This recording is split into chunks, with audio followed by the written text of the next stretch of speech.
Welcome to Stuff You Missed in History Class, a production of iHeartRadio.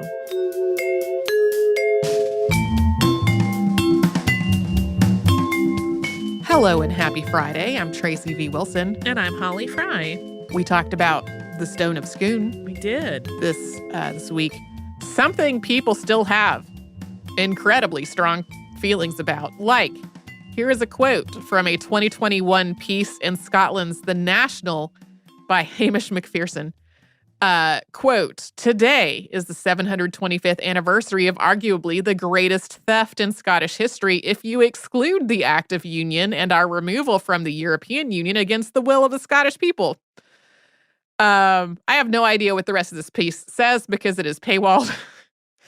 And sadly, I cannot pay to unpaywall every single thing that crosses my radar. One of the books I read on this is by someone called Professor Warwick Rodwell. And Professor Warwick Rodwell works in a consulting role with the Dean and Chapter of Westminster. I forgot to write down the exact title. And his entire book sounds so irritated. So irritated about the stone having been sent back to Scotland. So irritated about the 1950 removal of the stone. So irritated about all of the mythology around it, just profoundly irritated the whole way through.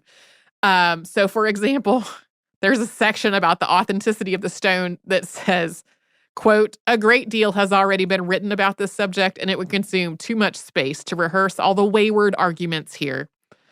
So, yeah, the whole tone of that, I was just like, man, you sound like you just want to put everyone involved with this in detention. Right.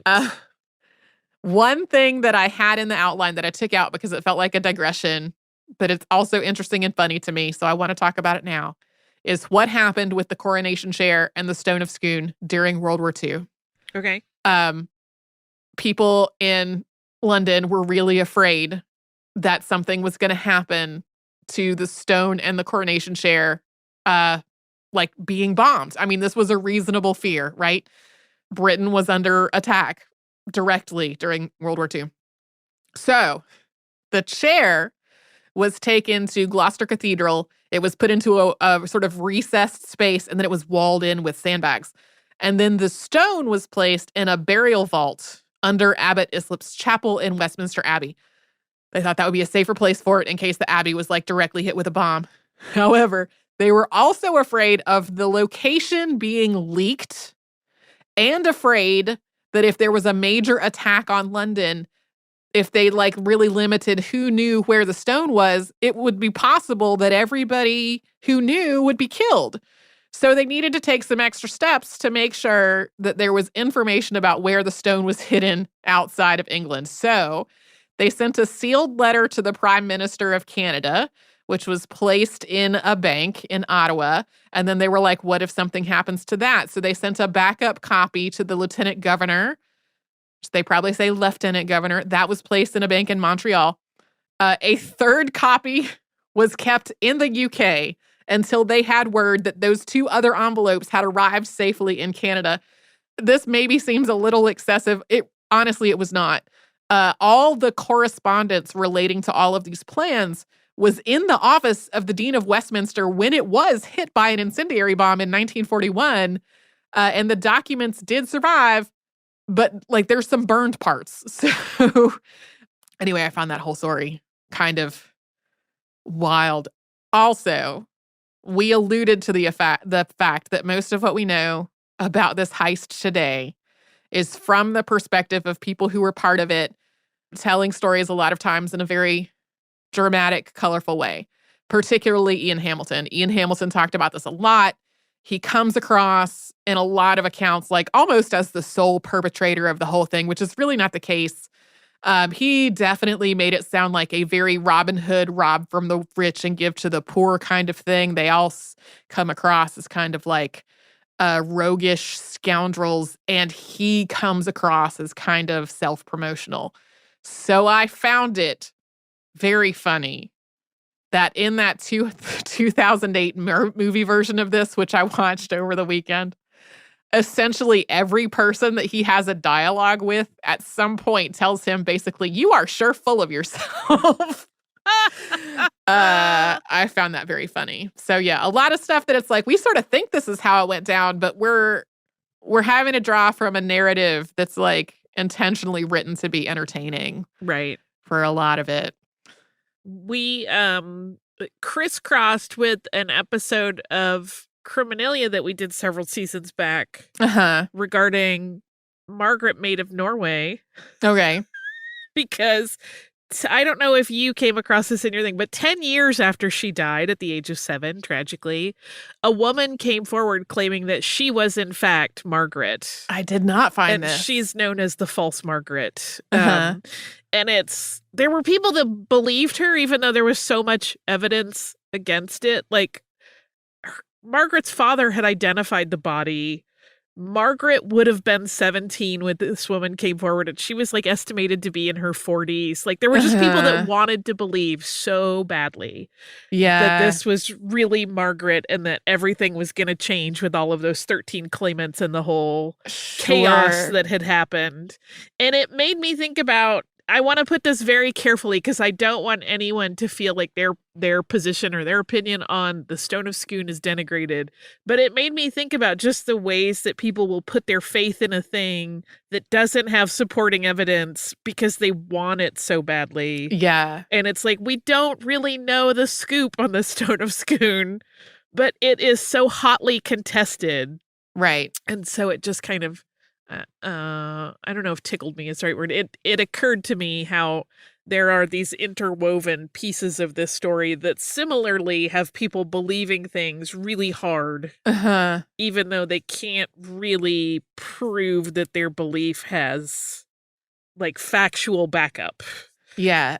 There are people who are hardcore believing the various conspiracy theories, either that Edward took the wrong one or that the wrong one was returned, or possibly both. Like there's some arguments that like both of those conspiracy theories are true, that not only did he take the wrong one, but also the wrong one was then returned in 1951.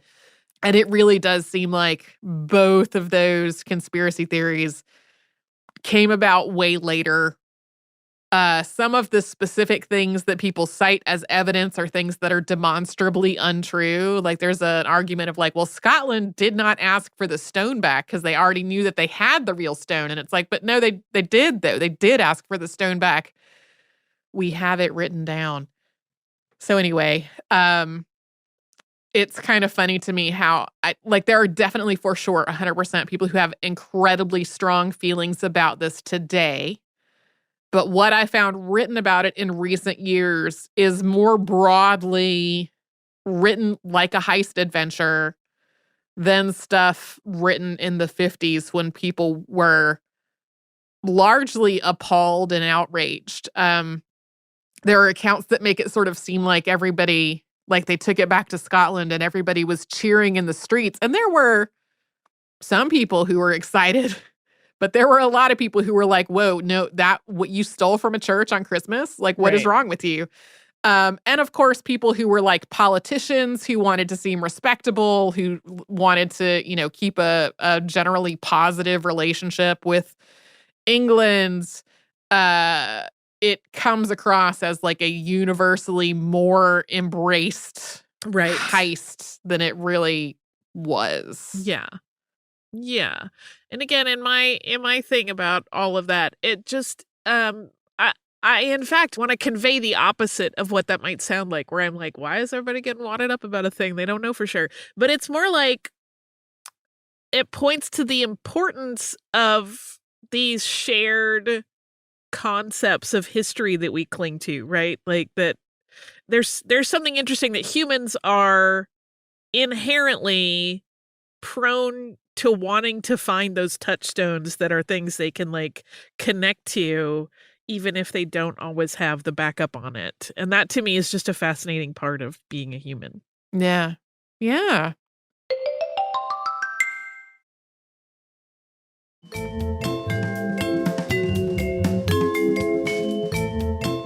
We talked about the Banu Musa because I played Assassin's Creed Mirage. We certainly did. I do not know if this is accurate, and I only found one source that said it, so I didn't put it in the episode. But I did find a source saying that the House of Wisdom was the first library in the world to organize its collection by subject. Fascinating. No idea if that's actually accurate or not. Did not really have the ability to run it down. This is right up there with our recent episodes about Catalonia, in that we did not learn a lot of this in school. No. And even having done multiple prior episodes related to either the Islamic Golden Age specifically or the period right after that, there was still just a ton of stuff that I was like, I did not know about this at all. Anarchy at Samara, didn't know. I got to the part about how, when they were kids, their dad was an astrologer and astronomer to a man who later became the caliph. It was not written about in the brief write-ups that I read, as though that had involved a civil war. So when I just put their names of Al-Amin and Al-Rashid into Google, suddenly I discovered there was something called the Brothers' War. And I was like, did not know that ever happened. So this was definitely an episode that involved stumbling on a lot of things that were a major part of history in this part of the world that I knew nothing about. And also feeling like the resources that we had in English were not entirely sufficient. Right. I would like for there to be just a much richer body of work in English on the Banu Musa than we actually have. And of course, I also want to talk about Assassin's Creed a little bit. Yay! So I enjoyed this game a whole lot. Reviews I have read of it by Arab Americans, people who grew up in Baghdad, people who have lived there, I would describe as mixed. I read a lot of people who were like, I was so happy to have a video game set in the Islamic Golden Age. Right. It was so great to be in a video game and hearing people speak Arabic and not having those be the terrorist cell. Right. Which is, a trope in a lot of video games. And just people talking about little details about the world that they found really good. And good representation, to use that idea. I also read some reviews from folks that were more like, I was so excited that there was going to be a game set in the Islamic Golden Age. And I really felt like it was just the backdrop of a game that was mostly about assassinating a corrupt cabal of people. Right. And I'm like, that's, number one, totally fair as a criticism. Number two, that is sort of what the Assassin's Creed games are like. It's a game where you assassinate a lot of people from a corrupt cabal. Right. At least that is how the game frames it. Some things I personally really enjoyed about the game as, a person who just has never been to this part of the world. I liked a lot how beautiful it was. There are little in-game elements that you can interact with in this game that are historical sites that tell you something about the history of this place, which is really nice. There are some places you can find that don't play an actual part in the story that are significant in some way. And there's, an explanation of why that was significant. And I really you sort of build a whole encyclopedia of Baghdad during the Islamic Golden Age over the course of the game if you interact with all of these elements in the game, which I thought was pretty cool. I love it. A thing I felt awkward. I only noticed this happening at sunset in the game. I don't know if it happens more than at sunset. That was when it would catch my attention. Is the call to prayer. Mm-hmm. You hear the call to prayer happening, which is a super important part of, a Muslim country. I would stop what I was doing because I felt like it was really disrespectful. Oh, right. To just go assassinate some people during the call to prayer. I was like, that feels wrong to me. I don't want to do it. I have no idea how anyone else feels about that. That was just what I felt like as a player. So anyway, game I was pretty into. And then my, as I opened up the game one day, it was like Black Friday sale. Would you like to buy Assassin's Creed Origins for $14? And I was like, absolutely. Yes, I would. So now I'm playing that one, which is set in Egypt, which I have not played before. I know it's older. I did not start playing the Assassin's Creed games until Odyssey. because Patrick bought it for me as a Christmas present, having heard that it was a game he thought I would like. That was correct. I love that game. It's really good. So, happy Friday. Whatever's happening on your weekend, if it involves some video games, I hope you have so much video game fun. If you're having to work this weekend, I hope that goes great and that everybody is great that you have to work with, and that if you're working with the public is also great. We'll be back with a Saturday classic tomorrow, and we will be back with something brand new on Monday.